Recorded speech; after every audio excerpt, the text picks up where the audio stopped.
Welcome to another Moz Play video. This is Moz Mojito, and today we're going to be getting into a hack and slash dungeon crawler style game, and this is going to be the pilot episode. We're playing Rotwood. Let's get to it.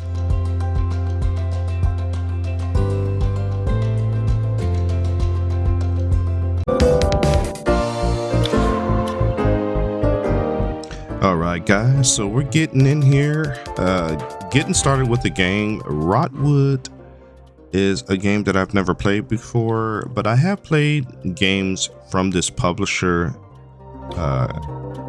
Klei Entertainment, to include Don't Starve, and there's some other similar style games to this.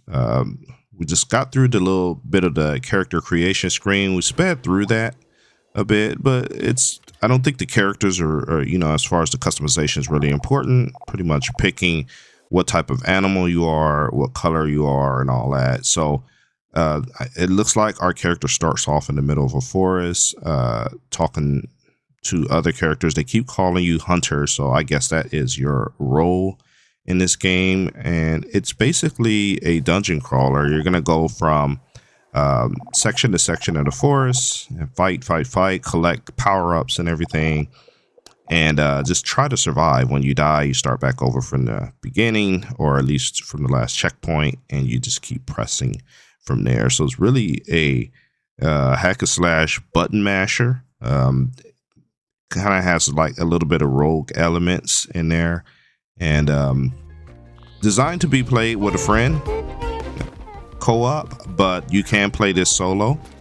Kind of has like a little kiddie vibe to it, but don't sleep on these monsters, because even though they look cute and harmless, they do some pretty good damage on you, and they will hit you over and over again if you're not paying attention.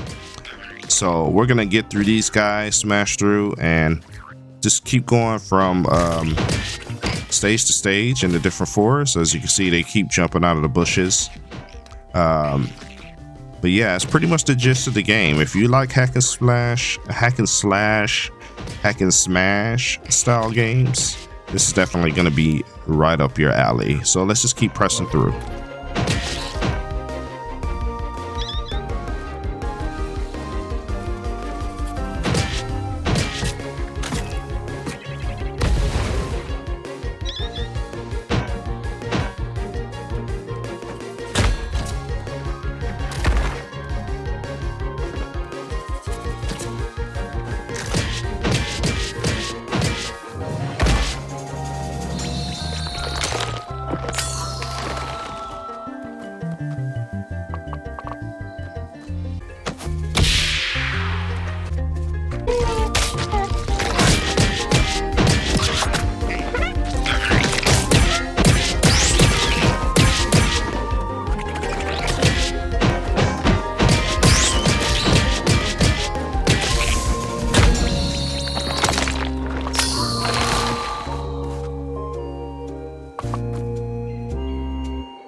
So as I was saying earlier, as you fight your way through the forest, you will come to the point where you meet this guy who can give you some upgrades with his machine there in the back. And the upgrades are pretty much going to help you with some survival time. So hitting this machine, you see there's 4 different upgrades. I believe you can have 1 upgrade at a time, and they usually appear in the upper left. We got our first little mini boss fight here. So the health bar should be a lot longer, as you can see at the top.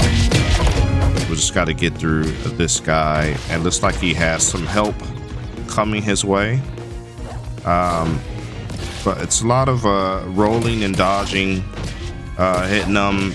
The good thing is that he telegraphs his attacks, so you can kind of see which direction the attack is coming, and just kind of make sure you move out of the way before that club lands on the ground. He doesn't discriminate whether it's you or his minions. He hits all of you guys with 1 swipe. So we took him out. Here's our reward. We get to pick out of these 3 rewards. Hovering over it, looks like Righteous Fury, increases your damage. You got Static Charge, apply 2 charges of light. And then you got this one, gives you some energy. We'll go ahead, pick that one, and it adds it to the list of boosts. You can see my path that I'm taking in the forest so far. We got another one of these guys, but this time we don't get to see his health bar. You just assume that he has a pretty long health bar after fighting the other guy, unless that guy was just a normal one. He went down pretty quick compared to the named version of him. So we'll go through, we'll smash these looks like some onion monsters or something. I'm not sure what they are, but they're jumping off the grass.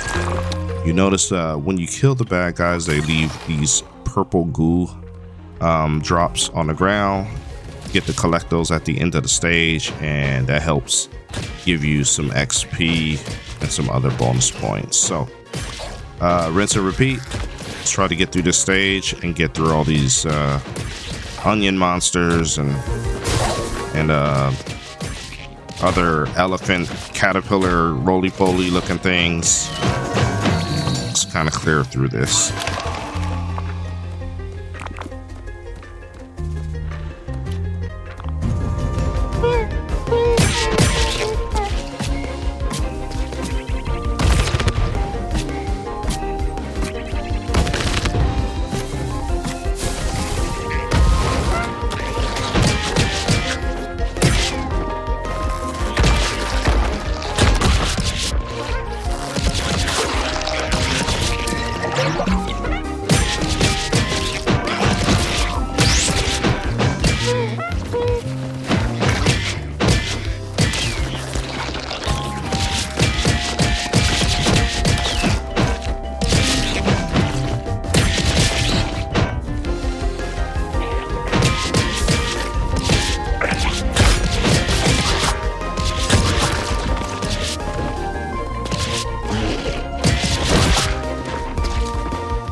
Okay, so I feel like I barely survived that round. As you can see in the upper left, I got 83 health points out of 900.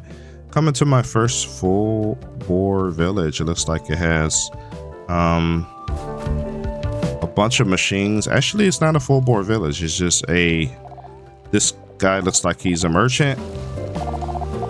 So we'll talk to him, see what he has available for sale. I really need my health to be replenished, but he has a couple things there. So as I said earlier, the purple things were that drop after you kill the bad guys. That's actually currency. I thought they were like power-ups, but every time you defeat some bad guys, you get the purple currency, and you can turn around and use that to spend on armor. As you can see, I just got some armor and some power-up buffs as well.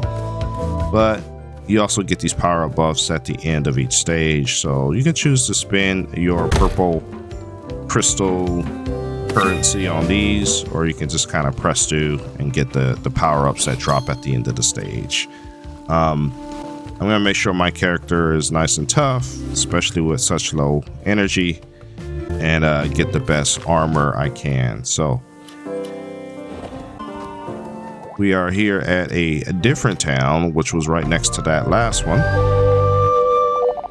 and we turned in a quest. So we're going to talk to this person here, get our rewards. This camp is a lot brighter than the last one, which was a little bit more on the purple side, but let's see if this guy has a quest for us. And as we go through the forest, as you can see on the big map, we have all these different areas that we're exploring. I guess along the way, we go ahead and accomplish some little side objectives for the different people that you talk to. So let's explore this a little bit. There's the fox guy that talked to us in the beginning of the game. So looking at my armor and emotes, yeah, have your typical type of menus that you have in your fighting games. So, and of course, you have the different species-based emotes and styles. Our species looks to be some kind of fox or wolf type character, but I guess you can play as ogres and trolls and other type of characters. So we'll continue to go around and talk to the different people before we move on.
Okay, so as usual, we barely survived that one. Luckily, we got a health drop to help out with replenishing our health. We got another one of these club swinging greater Yamo guys that we have to fight. So I guess the other smaller versions of the Yamo are just the regular creatures.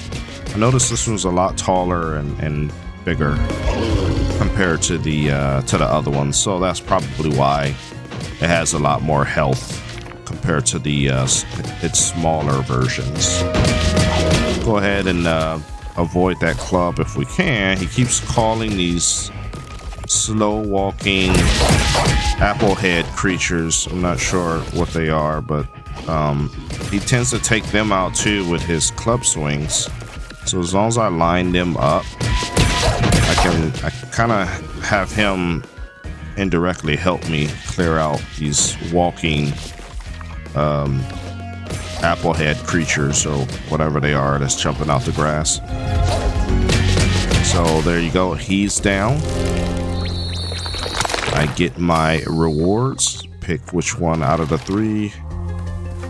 Tuck and roll with a little help, and Righteous Fury. We'll go get ahead and get this with a little help because I think that is the power up where it comes out of the ground. It kind of shoots at the characters that are fighting you, like a purple looking thing. This guy is offering to upgrade some of our powers as long as we give him enough purple crystals or goo. This guy looks to be a merchant. There's a lot of different creatures or characters you're meeting in the forest as you go along the way, either asking for help or selling merchandise, or even doing some upgrades like the last person or creature that I talked to. A lot of the stages give you two different options. You can go like up or down or to the right. You just kind of pick which direction you want to go in the forest. Doesn't really give you kind of a cue of which direction you're supposed to go. It seems pretty open world as far as your path you take. So we're just gonna pretty much clobber these guys. There was a glowing purple tree at the bottom. Seems to be a path going down below. We get our power up, and then that tree has just moved away. So we'll just head down south because there is no other direction to go. And I got my boost there. On to the next map. More smashing. There's a tree blocking our path to the north and south. So we will have a decision to make after we clear these guys out.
Looking at our map here, we are in this purple zone. It looks like we are going to do a boss fight. Let me knock out some of these crystals here. Maybe they have some goodies in there.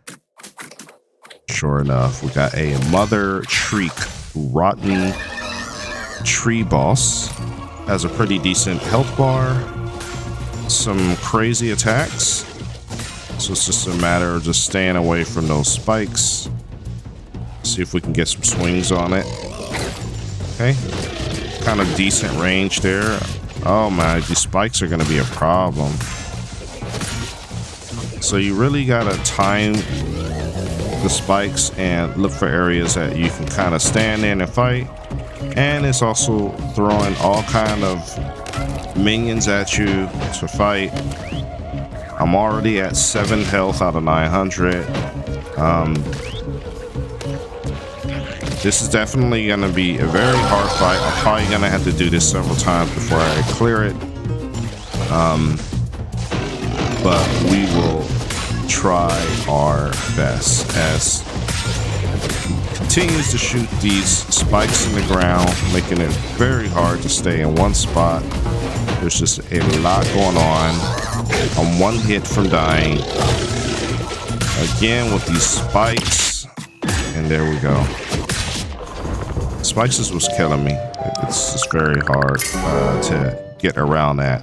You almost gotta like just stop fighting and just focus on dodging. But I think at this point we've been going along with the game for a decent amount of time. A pretty good sample size of how the game is and what to expect. So we're gonna go ahead and put a bookmark in the video here. Come back and continue to play. See how far we can get, and hopefully we can beat that tree boss. So as usual, I would like to thank you for taking the time to watch my videos.